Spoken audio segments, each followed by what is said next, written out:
et bonsoir. Bienvenue à votre magazine Le Consommateur. Nous parlons d'assurance et comment se prémunir contre les risques. Nous allons à la rencontre du président de l'ASACI. Nous allons également à la rencontre du médiateur parce qu'il y a de la médiation dans le monde des assureurs.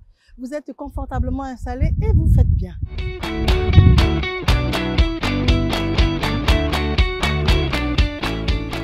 Alors nous sommes en plein cœur du plateau. Nous venons à la rencontre du président de l'ASACI, qui est l'Association des sociétés d'assurance de Côte d'Ivoire. Et nous avons rendez-vous avec M. Koné Mamadou. On y est, on y va.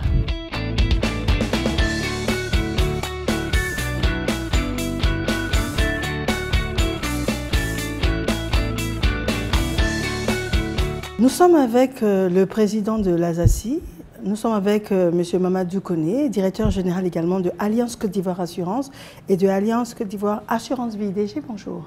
Bonjour. Merci de nous recevoir dans le cadre de notre magazine Le Consommateur. Vous êtes président de l'Association des assurances, c'est ça, ASACI? Oui, c'est ça. L'ASACI, c'est l'Association des sociétés d'assurance de Côte d'Ivoire. Donc, nous avons 33 sociétés membres, donc 22 sociétés d'assurance non-vie pour l'assurance dommage, 11 sociétés d'assurance vie, et nous avons quelques réassureurs qui sont avec nous, qui nous accompagnent dans la couverture des risques. Nous avons un fonds de garantie automobile, et tout ça mis ensemble, nous avons 44 sociétés membres voilà, qui constituent la fêtière de l'industrie des assurances en Côte d'Ivoire. Très bien. Alors, quand on parle d'assurance, quels sont les différents produits qui sont proposés à la grande consommation? Moi, j'aime bien le terme grande consommation parce que, en fait, le secteur des assurances doit sa survie et son équilibre au grand nombre. Donc, plus nous avons des clients, plus nos produits sont consommés, plus nous nous portons mieux en termes de capacité à continuer à faire face à nos engagements et à accompagner nos clients. Et donc, du coup, il nous appartient de structurer des produits qui soient véritablement adaptés à la grande consommation. Et parmi ces produits, vous avez deux grandes catégories. Vous avez la catégorie des assurances vie, où vous avez à l'intérieur l'assurance retraite, vous avez l'assurance décès, l'assurance de tous les risques liés à la vie humaine. Et à côté de cette grande catégorie d'assurance, vous avez ce que nous appelons les assurances non-vie, donc les assurances dommages. Et à l'intérieur de ces assurances, vous avez l'assurance automobile. Alors, vous savez, tous autant que nous sommes, beaucoup d'entre nous, nous avons des véhicules, nous devons les assurer. Vous avez l'assurance de nos maisons, vous avez l'assurance incendie, vous avez l'assurance de nos entreprises. Vous avez aussi l'assurance de nos responsabilités civiles par rapport aux dommages que nous pourrions causer aux tiers. Donc ça, c'est la deuxième catégorie des assurances. Et donc les assurances se subdivisent en ces deux grandes catégories-là. Et les compagnies d'assurance aussi sont structurées de cette façon. Alors, il y a quelque chose d'impressionnant, c'est qu'il y a beaucoup de choix. Et il y a quelque chose d'inquiétant, c'est qu'on ne peut pas tout prendre comme produit d'assurance. Alors, je vous donne la caricature. Je suis Madame Tout-le-Monde, et j'aime le dire. Je suis Madame Tout-le-Monde, je travaille, j'ai des activités en dehors de mon travail, j'ai une famille, j'ai un véhicule. Alors, est-ce que, à vous écouter parler, je dois au moins m'assurer sur 10 différents produits? Alors, d'abord, commençons par faire simple. Oui. Que dit la loi? La loi définit les assurances obligatoires. Il y a les assurances pour lesquelles je suis obligé de m'assurer. Donc, déjà, par rapport à mon budget, je commence déjà par ça, puisqu'il ne faut pas enfreindre la loi. Donc, c'est l'assurance automobile. Donc, déjà, ça, c'est obligatoire. Du fait que je peux être amené avec mon véhicule à causer des dommages routiers, il faut que ces tiers-là soient pris en charge. Donc, ça, c'est obligatoire, je m'assure. Après, maintenant, j'essaie de prioriser mes besoins et de voir les risques auxquels je suis soumis. Je ne peux pas être à prendre tous les contrats d'assurance, parce que je ne suis pas exposé à tous les risques. Donc, c'est à moi d'identifier. Quand on est dans les grandes entreprises, on parle de risque manager qui va diagnostiquer, voir effectivement quels sont les risques auxquels on est exposé, pour voir quelles sont les assurances appropriées. Mais par contre, pour l'Ivoirien lambda, c'est de voir concrètement, dans ma vie de tous les jours, quels sont les risques auxquels je suis exposé et comment je peux trouver des contrats d'assurance pour me couvrir sur ces risques. Alors, donc, en général, on commence par l'automobile, on commence par sa maison, mais aussi sa famille. Donc, on tourne autour de ce type de besoins. Très bien, alors c'est bon à savoir et c'est motivant. Deuxième chose, lorsque on vous écoute parler, on a envie de s'assurer et on réalise qu'au-delà de l'assurance obligatoire pour ceux qui ont un véhicule, il y a des assurances, on parle de maladie, on parle de décès également, on voit les immeubles qui s'écroulent et tout, on a envie de se faire assurer. Mais on se dit également que c'est un budget. Maintenant, est-ce qu'il est possible de payer à tempérament? Alors, possible de payer à tempérament, je dirais par principe non. Par principe non. Déjà à cause du régulateur lui-même, vous savez, depuis des années, dans nos pays, les compagnies d'assurance ont eu du mal à faire face à leurs engagements à cause de ce que nous avions appelé à l'époque la vente à crédit. L'assurance se vendait essentiellement à crédit, et ce qui faisait qu'à un moment donné, au moins de faire face au sinistre, les compagnies d'assurance n'avaient pas les fonds nécessaires pour faire face. Et donc, du coup, beaucoup de compagnies avaient été placées dans des situations de déliquescence, ne leur permettaient pas véritablement de jouer le rôle qui était attendu d'eux. Alors, qu'est-ce qui a été fait par les régulateurs? La vente à crédit a été interdite. Donc, le principe aujourd'hui, c'est de dire pas de primes, pas de garantie. Donc, nos assurés sont amenés à payer avant évidemment de se faire indemniser, avant évidemment de bénéficier de la couverture. Alors, cela dit, je comprends, nous comprenons la situation. Il y a des dit qu'aujourd'hui, une prime annuelle d'un certain montant peut ne pas être abordable pour certains de nos concitoyens. Vous avez beaucoup de compagnies d'assurance qui ont développé des solutions de fractionnement de garantie. Il y a des dit, plutôt que de vous offrir une garantie annuelle, on vous offre une garantie trimestrielle qui correspond à votre budget. Et évidemment, en ce moment-là, vous avez les moyens de faire face à ça et au trimestre prochain, de renouveler votre garantie en fonction de votre budget. Déjà, parlons de sinistres. Dans quelle proportion est-ce qu'il y a des sinistres auxquels vous devez faire face, et dans quelle proportion est-ce que le consommateur sort indemnisé des sinistres? Une bonne question, mais une question naturelle pour une compagnie d'assurance, puisque l'objet de la compagnie d'assurance, c'est de faire face aux sinistres. L'objet de la compagnie d'assurance, ça on ne le dit jamais assez, notre objet c'est de prendre en charge les sinistres. Donc notre devoir, c'est de faire en sorte que l'essentiel des primes que nous collectons soit redistribué à travers la chaîne d'indemnisation. Et donc, nous, même au niveau de l'assurance, d'un point de vue théorique, on nous dit 65% de nos primes doivent servir à faire face aux sinistres. C'est une façon de vous dire qu'aujourd'hui, sur beaucoup de branches dans lesquelles nous exerçons aujourd'hui, l'essentiel des primes qui sont collectées sont retournées à travers les chaînes d'indemnisation. Soit ce sont des accidents, soit ce sont des bâtiments qui se sont écoulés, soit c'est des accidents de tel ou tel type. Et donc, de ce point de vue, la compagnie d'assurance doit travailler sur deux piliers fondamentaux. Et il nous arrive souvent de ne pas être très rigoureux sur ces questions-là, et ce qui peut générer des plaintes.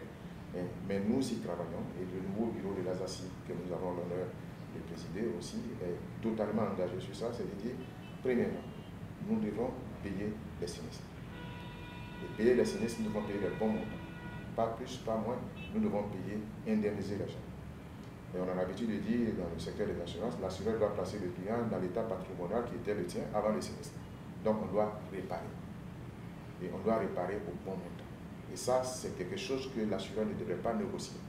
Et le client non plus ne devrait pas négocier, c'est non négociable. C'est notre engagement, nous devons le faire. Et nous y travaillons. L'autre élément, c'est de dire comment nous le faisons. Est-ce que le client qui est indemnisé par une compagnie d'assurance en sort satisfait ou en sort traumatisé? Ça aussi, c'est quelque chose sur laquelle nous devons travailler, faire en sorte que, même quand nous payons, que le client puisse garder de nous une expérience inoubliable, que le client ait envie de revenir nous voir. Et ce sont ces éléments-là sur lesquels nous allons encore sensibiliser nos membres pour qu'on puisse travailler à l'accueil des clients, pour qu'on puisse travailler à l'assistance des clients, pour qu'on puisse travailler à ce que les paiements soient faits de façon diligente, qu'il n'y ait pas beaucoup de va-et-vient. Et tout ça aussi, on aura besoin de la technologie dans nos différentes exploitations pour pouvoir y arriver. Donc, pour vous rejoindre, oui, on est là pour payer les prestations. On est là pour faire en sorte que ces prestations soient payées de la bonne manière et qu'on puisse garantir aussi l'équilibre général de la compagnie d'assurance en ne payant pas peut-être des sinistres frauduleux ou des sinistres qui véritablement ne sont pas garantis. Déjà, il y a des produits d'assurance, comme en ce qui concerne les véhicules, c'est obligatoire, mais il y a d'autres produits également qui sont très à la mode. En griffe, on parle d'assurance décès et puis assurance retraite également. Vous avez plus d'engouement là-dessus? Quand vous allez dans les pays européens, ce sont ces assurances-là qui dominent. Les assurances décès, les assurances retraite, ce que nous appelons les assurances vie. Ce sont ces assurances-là qui dominent. Et après viennent les assurances dommages. Mais quand vous venez dans des pays comme les nôtres, ce sont d'abord les assurances dommages qui dominent parce que on n'a pas, dès le départ, la culture d'assurance. Donc on a tendance à aller vers ce qui est obligatoire et ce qui est visible. Et le reste, ça vient après. Donc ce qui fait qu'évidemment, en matière de niveau de développement, on est quand même en deçà de ce qui est attendu. Mais cela dit, on a beaucoup d'appétence pour cette assurance, pour ce type d'assurance-là qui sont les assurances vie. Donc, comme je l'avais dit dès le départ, ce sont des assurances liées à la vie humaine. Donc, soit vous êtes en vie ou décédé, en ce moment, il y a un capital qui est payé à vos ayants droit. Ou bien, ça peut être aussi le fait que vous cotisez pour vos vieux jours, vous transférez vos richesses d'aujourd'hui vers l'avenir et l'assureur se charge de fructifier. Et ça, c'est très important. L'assureur se charge de fructifier cette épargne-là pour que voilà, 100 francs d'aujourd'hui puissent vous valoir 200 francs à la retraite.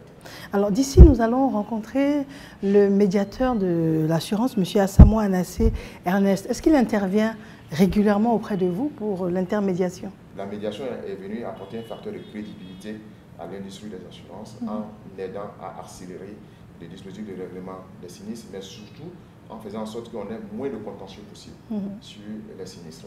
Et donc, évidemment, si vous avez un cas de sinistre pour lequel vous n'êtes pas satisfait de la prestation de l'assureur ou bien de sa réponse, vous vous adressez au médiateur, ce qui n'existait pas par le passé. Je vous remercie en tout cas, DG, de nous avoir accordé tout ce temps-là et toutes ces explications-là. Je le rappelle, vous êtes le président de l'ASACI et le directeur général de Alliance Côte d'Ivoire Assurance et de Alliance Côte d'Ivoire Assurance Vie. Merci à vous, directeur général. Et de ce pas, nous allons voir le médiateur de l'assurance, M. Asamoah Anassé Ernest. Merci bien.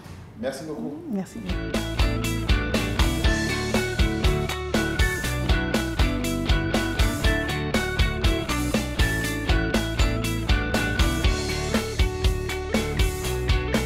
Monsieur Asamoah Anassé Ernest, bonsoir à vous. Bonsoir, voilà. Alors déjà, un assuré, qu'est-ce que c'est et quelle est la raison de la création de votre structure, qui est donc la médiation de l'assurance?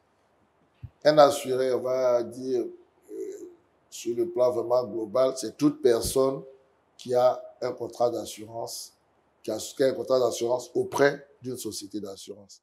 Mais en même temps, un contrat d'assurance a plusieurs implications. Donc, on peut parler d'assurés, de victimes et de bénéficiaires de contrats dans le même sens parce que un contrat d'assurance peut faire intervenir ces trois personnes-là. Donc, généralement, quand on dit assuré, on parle d'avoir la personne qui s'est engagée auprès d'un assureur, mais une victime ou un bénéficiaire d'un contrat d'assurance peut aussi s'assimiler à un assuré puisque, en fin de compte, va avoir à toucher une indemnité auprès d'un assureur. Maintenant, vous avez demandé quelles sont les raisons qui ont motivé la création de la médiation. C'est que ces raisons sont de deux ordres. Le premier ordre, ce sont des tests réglementaires. L'association des assurances a inscrit dans son code de déontologie le recours à un médiateur pour régler à l'amiable les litiges qui pourraient survenir entre les assureurs et les assurés. Deuxièmement, l'Observatoire de la qualité des services financiers, donc qui est logé au sein du ministère de l'Économie et des Finances, a également inscrit donc dans la surveillance de la qualité des actions qu'on pose envers le consommateur, le recours à un médiateur en cas de litige entre les assurés et les assurés. Donc ça, ce sont les tests réglementaires. L'autre test qui est très important, c'est celui qui a été donc voté en 2016 et qui concerne le tribunal de commerce d'Abidjan. Ce test dit que lorsque un litige doit être porté devant le tribunal de commerce d'Abidjan, il faut qu'au préalable, les parties aient tenté de régler leurs problèmes à l'amiable. Sinon, l'action ne sera pas recevable auprès du tribunal de commerce d'Abidjan. Donc ça, ce sont les tests réglementaires. Maintenant, il y a des aspects pratiques qu'on a donc observés aussi sur le terrain et qui ont donc suscité vraiment la création de la médiation.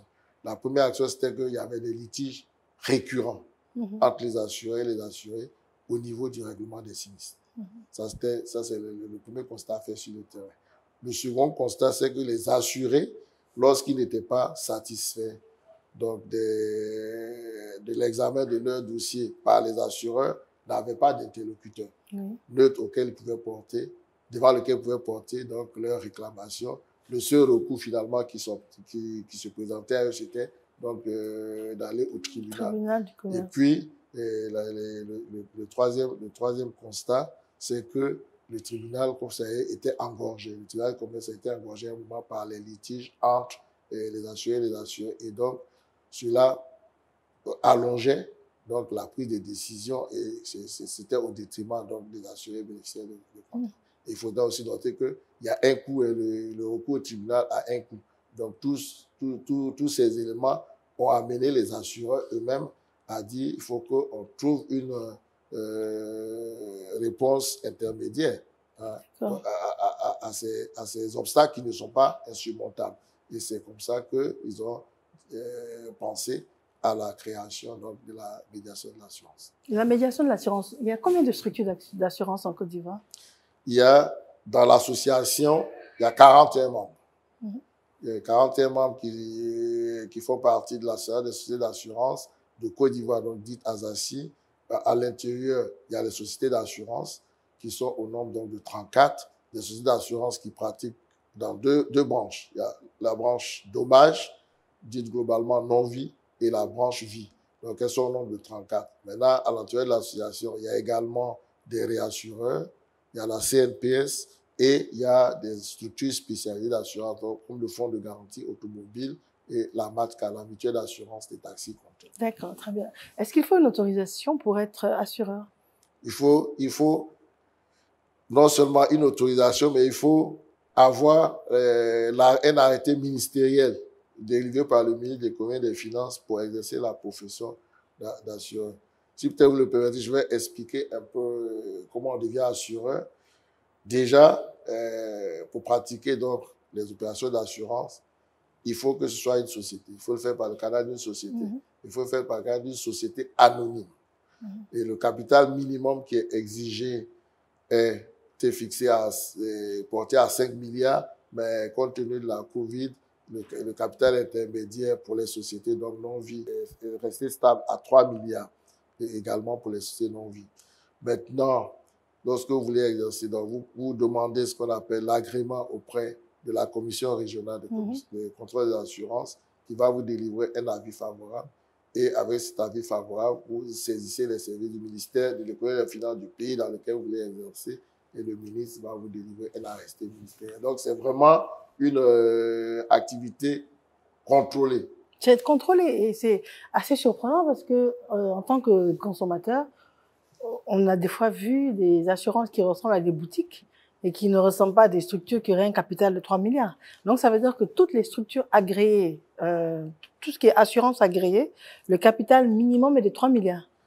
Bon, je pense que je vais rebondir sur ce que vous avez dit. Ce que vous voyez comme boutique, en général, dans le secteur, il y a ceux qui interviennent comme des agents généraux, des agents commerciaux, des courtiers, etc. Donc, il y a beaucoup.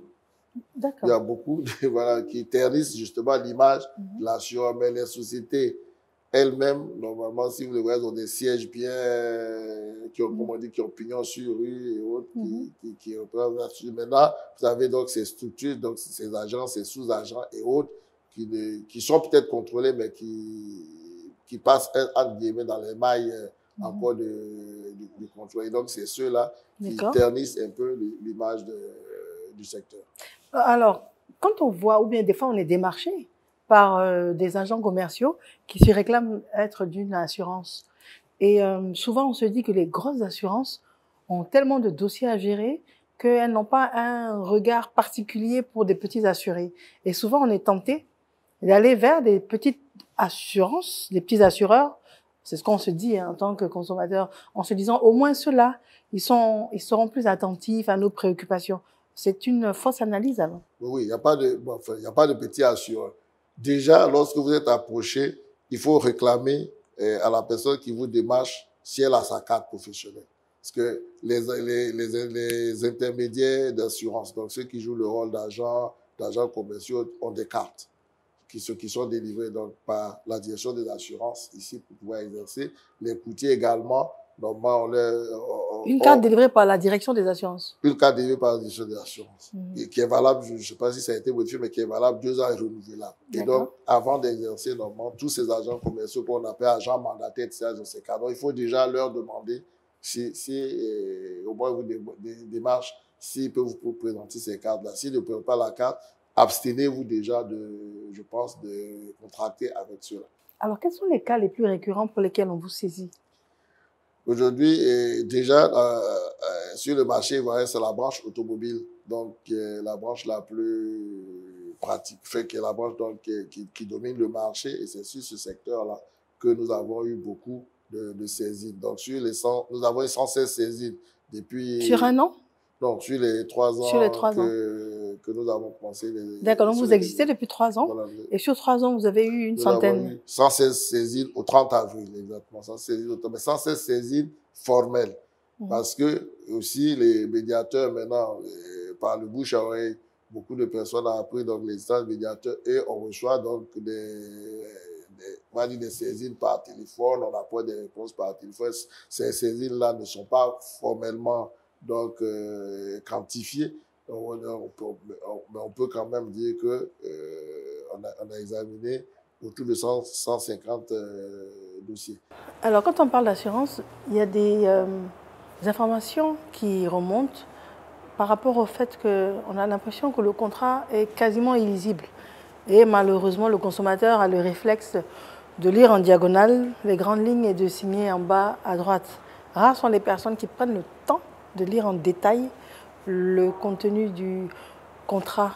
Est-ce que ce sont des choses qui vous remontent ou bien est-ce qu'il y aurait eu des changements à ce niveau? Oui, sur ce point, il faut dire que beaucoup d'efforts ont été faits. La législation également sur les assurances donc, a changé sur ce point et désormais, les contrats d'assurance doivent être rédigés à caractère apparent. Et donc aujourd'hui, vous ne trouvez pas en principe, ça aussi il faut que je le dise, vous ne trouvez pas en principe de contrat en petit caractère. Ça existait, c'est vraiment du domaine du passé. Mais ça aussi, c'est un des, il ne faut pas dire rôle, mais c'est un des dysfonctionnements que par exemple le médiateur peut signaler. Si à l'occasion d'une saisine, dans les documents produits justement, dans les pièces que le plaignant va adresser au médiateur, si surtout qu'on a un contrat qui est écrit en petit caractère, on doit justement le signaler non seulement à la société, mais on va le signaler à la direction des assurances, qui est le régulateur local, pour indiquer que ce contrat-là ne devrait pas être mis sur le marché, qu'il doit être retiré du marché. Très bien, donc ça veut dire que c'est un service gratuit pour le citoyen?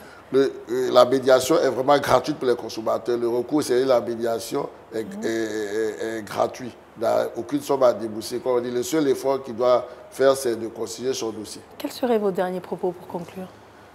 En tout cas, c'est de faire en sorte que la médiation joue pleinement le rôle pour lequel elle a été créée. C'est de servir d'interlocuteur neutre, j'insiste dessus, pour les consommateurs. Que ceux-ci, lorsqu'ils ont des problèmes, des litiges avec les assureurs, qui n'hésitent pas à recourir au service de la médiation, qui a été créé, on va dire, pour eux. C'est contrairement à ce que peut-être d'autres peuvent penser, les assureurs ont mis en place cet instrument, cet organisme pour les assurer, pour que le processus d'indemnisation soit accéléré. Et parce que on entend souvent dire que les assureurs, ce qu'ils ne font pas exprès pour garder les dossiers, et j'explique, lorsque je ne peux vous dire que non, les assureurs ne peuvent pas faire exprès pour ne pas régler, par exemple, des dossiers. Ils peuvent être débordés. Ils peuvent être, des fois, peut-être à court de trésorerie et autres. Mais ce sont des situations temporaires. Ce qui fait que des dossiers, on va dire, dorment dans les services des assureurs, c'est finalement le fait que la masse de travail peut, des fois, les amener à ne pas accélérer le processus. Donc, si les assurés, donc le consommateur en général, sent que son dossier auprès d'un assureur n'a pas connu d'évolution sur une certaine période. Mais on dit toujours, après 2 mois après qu'il ait donc donné un dossier complet, il peut justement se recourir au service de la médiation pour que son dossier trouve qu'une solution, en tout cas à l'amiable, soit trouvée à son dossier. Je vous remercie de nous avoir reçus dans le cadre du magazine Le Consommateur. Donc, M. Assamoah Anassé Ernest, médiateur de l'assurance. Merci. Merci madame. encore. Vous l'avez compris, il est difficile de traverser toute une vie sans faire face à des sinistres. Vous l'avez compris, les assureurs sont disposés. Il y a également la médiation qui est un recours à votre disposition. Nous espérons de tout cœur que toutes ces informations dans le cadre du consommateur vous seront très utiles. Merci à vous en tout cas d'avoir été là et bonsoir.